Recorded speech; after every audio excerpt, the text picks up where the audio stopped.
kotiväänä todistusaineistoa, että niinku ei jää puheen asteelle.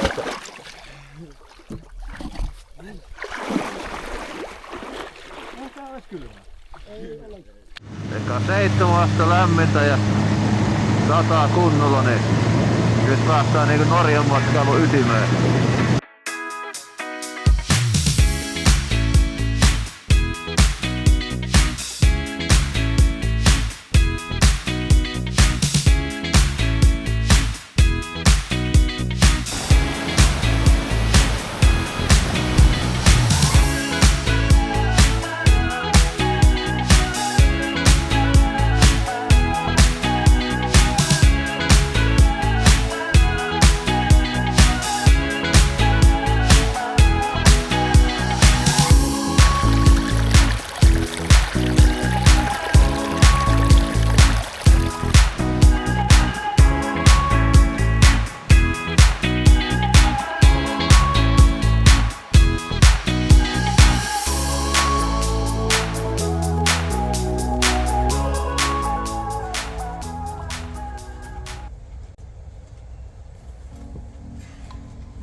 Kolarin asema. Pitää lähteä etsimään, että mistä on oikein kaluston purku ja miten kuinka osin menee, siirtääkö vaunu johonkin toiseen positioon, että en saa vaunuja purettua. Eli nyt näyttää ihan okolta kyllä, että iltapäivä voi pikkusen ripata vettä, mutta mun pitää tulla silloin siellä jo vaellusreitille ja aina tehdä ratkekamoja tarvisteta. Mä ei tarvitsisi vaan kastella toista kertaa. Nää on nyt vähän nihkeet on tosiaan tälläkin hetkellä. Sitten ne kuivuu.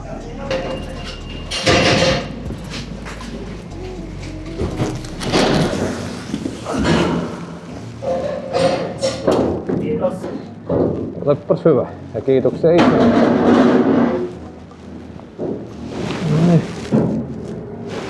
Päästään purkautumaan pois täältä. Aikamoinen odottelu tässä oli.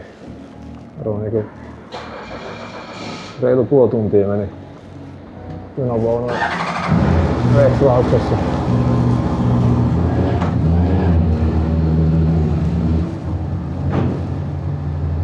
Mut ei se mitään, hyvässä aikataulussa ollaan vielä.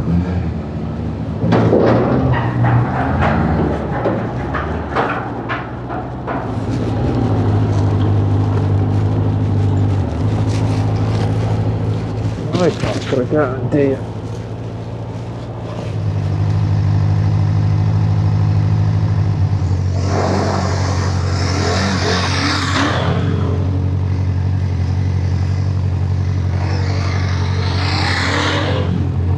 Ensimmäinen isompi tie vasemmalla heti oikealle. Ehkä mä sinne osaan jostain nyt homma kusis vieläkin.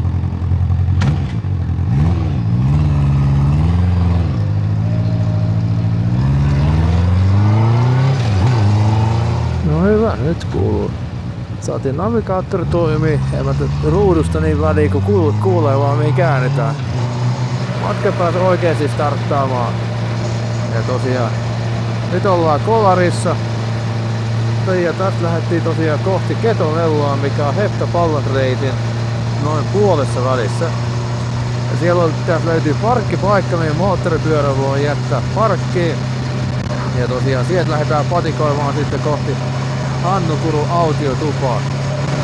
3 tuntia varmaan menee patikoidessa, joten nyt kello on 20 vaille. 2, mä oon siellä parkkipaikalla ennen 3 ei käytännössä niinku 6 oli se siellä Hannukurussa ja et silloin jos tavoitehan oli päästä Hannukurussa saunomaan, eli toi mukaan saunavuorot sitten on. No niin, kohta aletaan olla puolin välissä tämän päivän etappia. Moottoripyörä-etappi on tänään tosiaan hyvin lyhyt.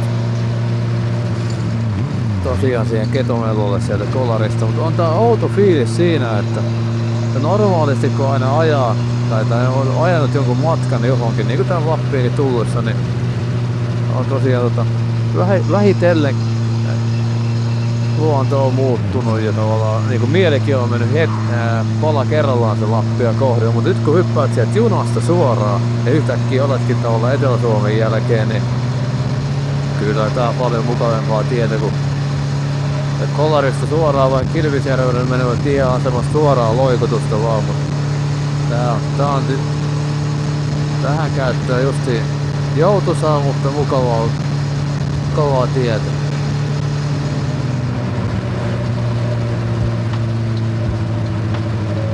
Vedet on kyllä korkealla.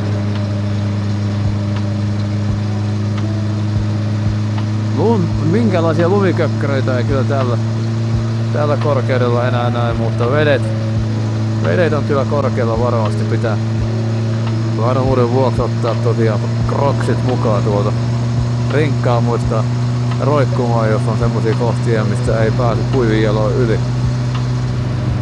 Hienon näköiset joet virtaa.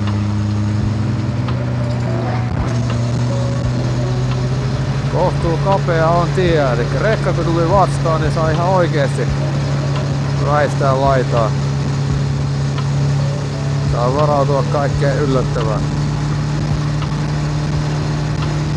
Kohta pitäisi kyllä meidän kääntyminen tulla vasemmalle, jos meillä on eksytty.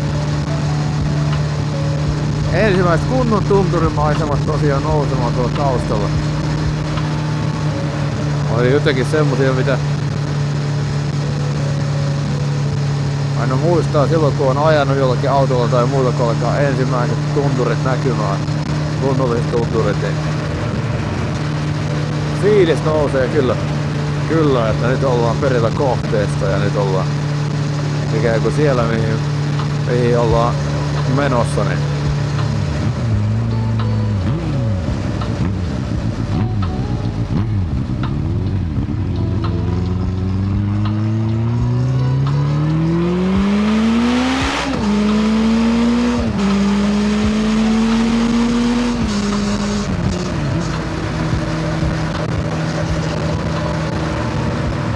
aikamoisia routaheittoja täällä on kyllä. Talvi on raju näillä levyillä asteella teille. Oho, vitsi minkälaisia. Tää on niinku Ruotsi-rataa melkein ajat. Ehkä tietenkin itellä kaikista eniten kiinnostaa ne kaikki niinku se Lapphuus jäänyt mieleen niin tuokset, kun alkaa jostain kosteikon kohdalla niin suopursu tuoksumaan ja muutenkin koko se tunturin tuoksu on jotenkin itselleni sen kaltainen spesiaali asia. Hyvän näköistä maisemaa tähän Hettaan päin mennessä ja varsinkin juuri tätä itäpuolta.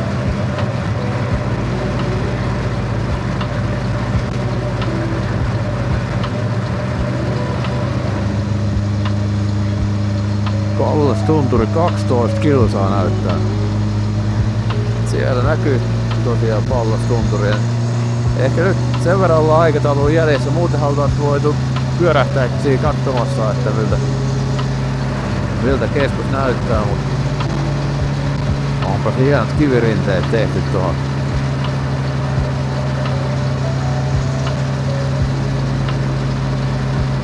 Oi. Aika jylhät on. Ja näinkin etelässä.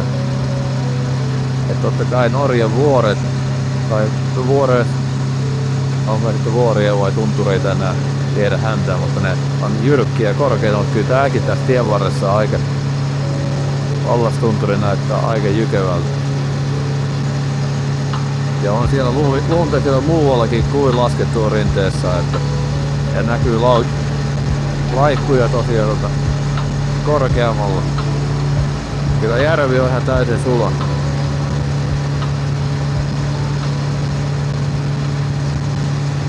Nyt pitäisi tuntea paremmin kyllä paremmin seutua, että onko toi näyttää hyvin pitkälle siltä samalta, missä se lumivyöryonnettomuus sattui silloin reilu. Ei viime vaan edellisessä talvena, eli oliko se pyhä vai paha kuru nimeltään, koska se oli juuri tommoinen, mikä tuli joka suunnasta ja siellä oli sitten laki, minkä kautta tosiaan kesäreitti kulkee.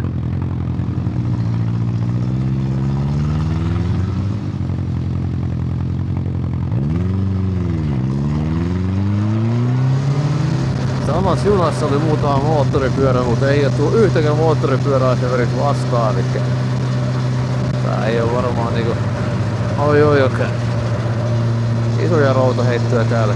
Ei oo motoristeja aika vielä.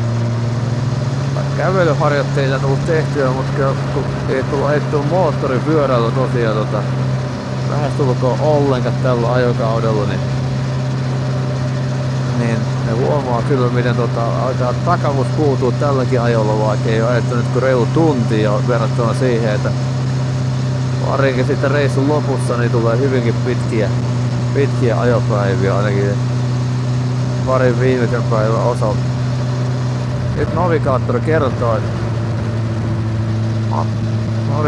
kertoo, että 300 metriä vasemmalle. Se on varmaan toi sitten.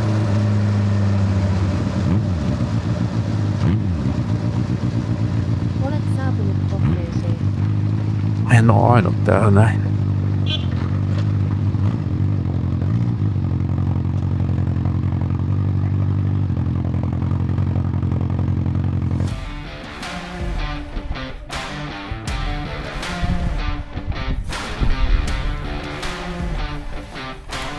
Onpas kyllä jengiä.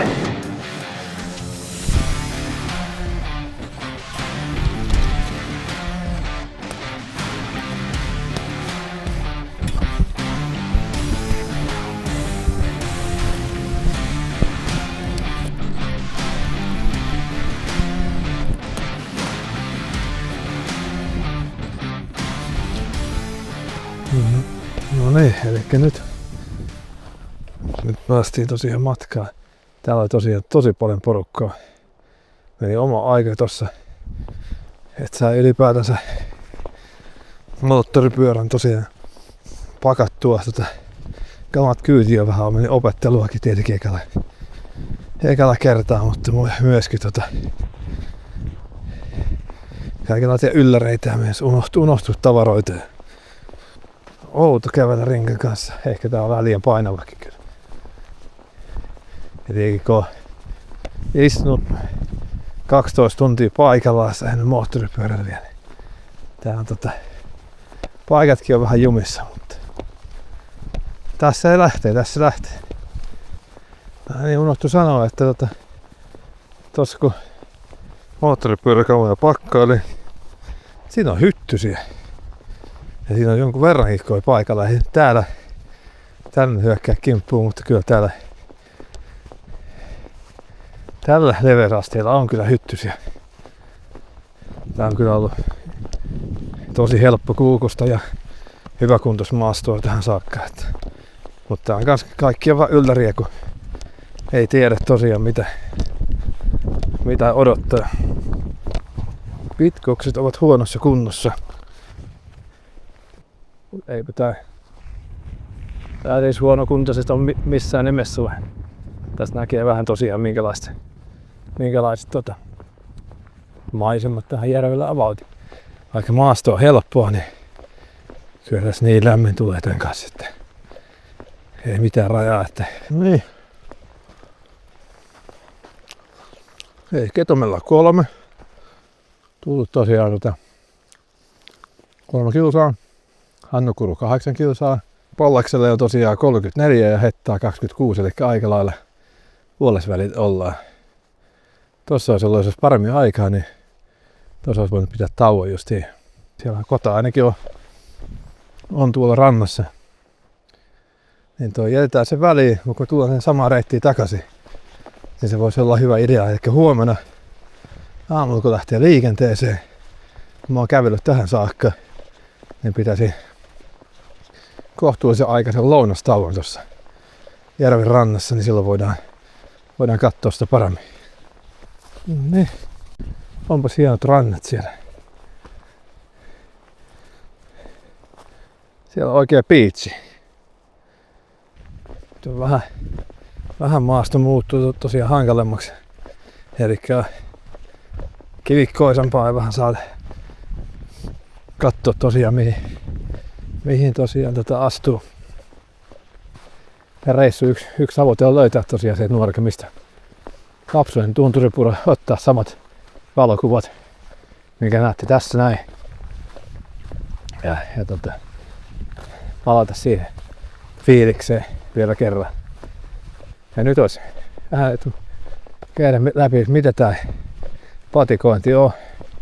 Onko tää semmoista niin kuin kuvittelin mitä oleva yksinkertaisesti, että riittääkö omat voimat renkan kantamiseen. Renkka painaa suurin piirtein noin 20 kiloa. Siellä on kuvausvermeitä useammalla kilolla. Ja vielä tämmönen matka menee, mutta katsotaan, kun ollaan oikeesti tulee kunnon nousuja ja kunnon tunturi. Uuttavaa tunturirinnettä. Niin ehkä tää on 50 sitten kriisi, mutta tää 50 tänä vuonna, niin silloin joku 50 tempaus pitää tehdä, niin tää on nyt sitä. Mä en oo kyllä tiukkoja ton rinkan kanssa. Tää vaan jatkuu ja jatkuu. Ylämäät on kyllä tiukkoja. Kun ei se auta. Vaikka menee hiljempaakin, niin siltikin paino kastaa kovaa. Kova homma. Reitti on hyvässä kunnossa kyllä, ei tälle. Ei oo pehmeitä. Ei oo märkää. Nyt on noussut sen verran, että tuolla sitten jo lumiläikkyy. Ja korkealta rinteen sivussa ja kaikki lumet täältä käsin sulanut vielä pois. Tuolla on se hieno hiekkaranta ja järvi näkyy tuolla horisontissa. No niin. Yhtään vielä tuntuu vähän, tää tuntuu, että täällä on puikinen. Varmaan on sitten Seiponen ja toi Hannakuru 5, Pahakuru 4, Pallaksen 32. Kun mä katsoin ne lähtöä korkeuskäyrää, että tää reitti menee ei nousi tunturi ikään ollenkaan täältä puolelta. Vaihtopalasreitti menee tuolla varsinaisen reitillä, niin mutta ääressä oli, niin tuolla aikamoinen nousi tähän oli, mutta nyt ollaan täällä, nyt helpottaa.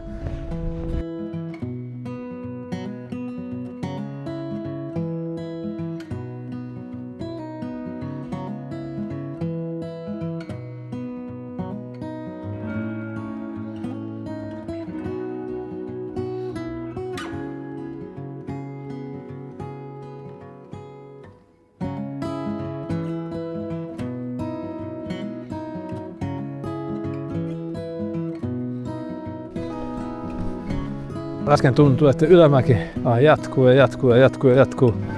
Ja nyt mennään tää tunturin lakea pitkin sitten. Hyvin pitkä tosiaan pätkä. Täältäkin semmonen, että mä en ihan edes osannut täysin odottaa tän kaltaista maisemaa tässä näin. Että mä ajattelin, että tää on ihan niinku täysin karua puutonta, mutta on sen verran matalalla, että täällä vielä mäntyjä kasvaa, mutta näkyy hienosti noin Pallaksen huiput.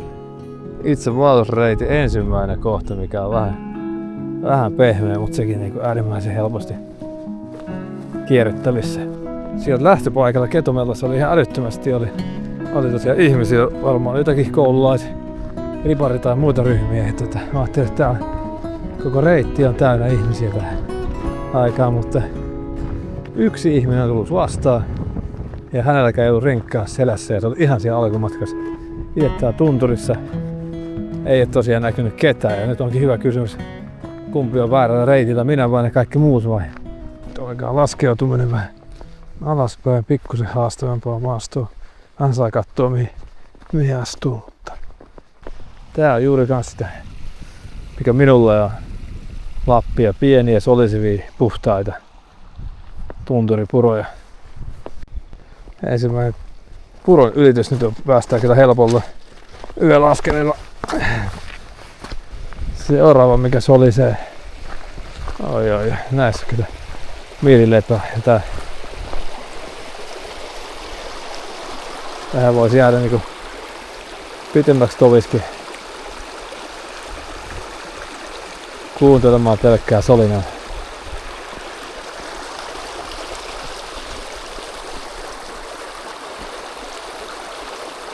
Mutta tää on ihan sopiva päiväaluseen olisi kyllä kaivannut tämän rengan kanssa. Kyllä sitä pitempää matkaa. Pitäisikin ensimmäinen haaste. Eli nyt on niin märkä kohta,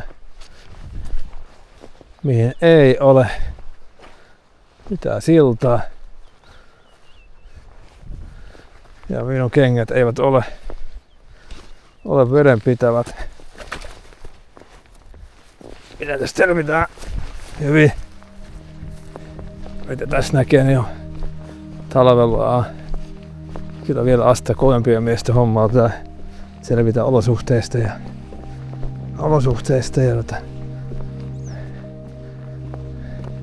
maastoista ja upottavassa hangessa.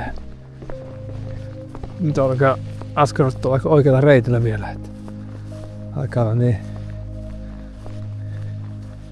tamppaamatonta ja tallaamatonta reittiä, että se ei paljon ihmisiä kulkenut tänä vuonna. Niin semmonen kasa papanoita, eli ainakin poroja on kulkenut.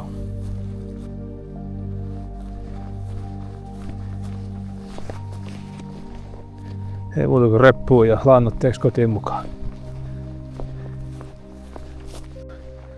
Nyt tulee uudenlaiset reittimerkit, niin se ei lume mitään, mutta onkaan tää, että me tultiin nyt tunturireitille takaisin, että tuossa oli semmoinen pieni kolmio vaan, mikä me oikasti. Nyt polku taas muuttui, nyt polku on oikein leveetä ja kovaa ja vähemmän kivikkoista. Elikkä tänään on pakko olla sitä itse hettä pallasreitin varsinaista reittiä. Ja nyt varmaan lähdetään laskeutumaan tosta alas ja jos vähänkin maan kartalla, niin Hannu Kuru tosiaan avautuu tosta tuolla sitten pohjalla, kun on päässyt laskeutumaan. Mutta aika paljon täällä porukkaa, aika muuta niitä.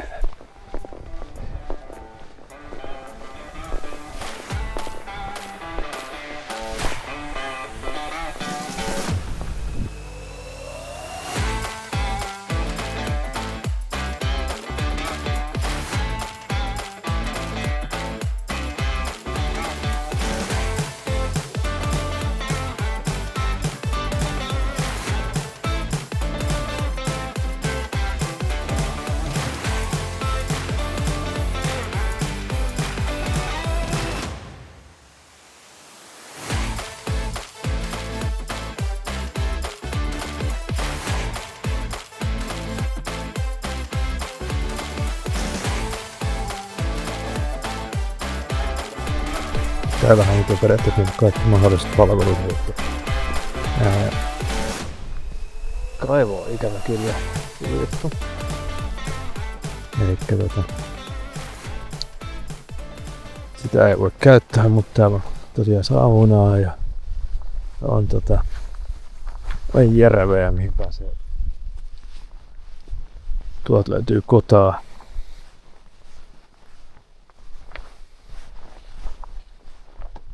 Tässä on yleinen opastaulu, mitä kaikkea täällä on. Pallas ylös tunturi, reitit ja paikat. Tää on siis lisätty varaustupa. Oikein se mitä varata etukäteen ja se on tosiaan maksullinen. Tässä näkyy hyvin muutenkin. Täällä on siis, en tiedä kuinka paljon, 50 telttaa. Tai joku rippikoulu leiri ja muu. Ja kas taitaa olla veskit sitten. Kyllä. Siinä on sitten oma majapaikka. Täällä on jättikokoisia telttoja. Tää on pieni ja kompakti yhdelle ihmisen ryhmä.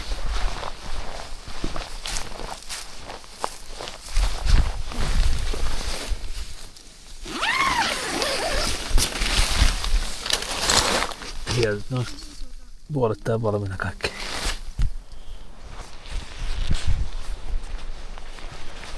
Tuossa saunomisen vuoro. Rantasauna. Vaikka myös ylellisyyttä tämmöisessä keskellä ei mitään olla tuossa kansallispuiston tunturin maisemassa, niin on ehkä tuosta uintihommia samalla vedenhakuinen reissu. Niin se on kuitenkin yli 4 asteista. No niin!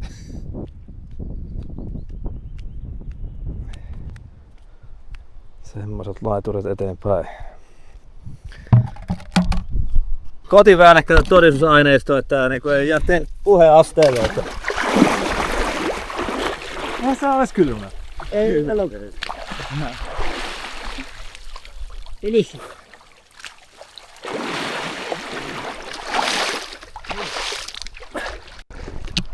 Samalla tosiaan vesitäydennystä saunalle. Ei se ollut pahakaan. Ei todellakaan.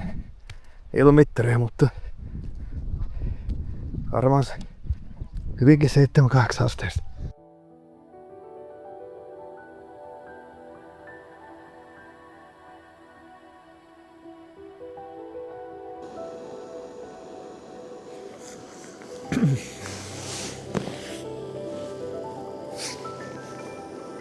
Oi.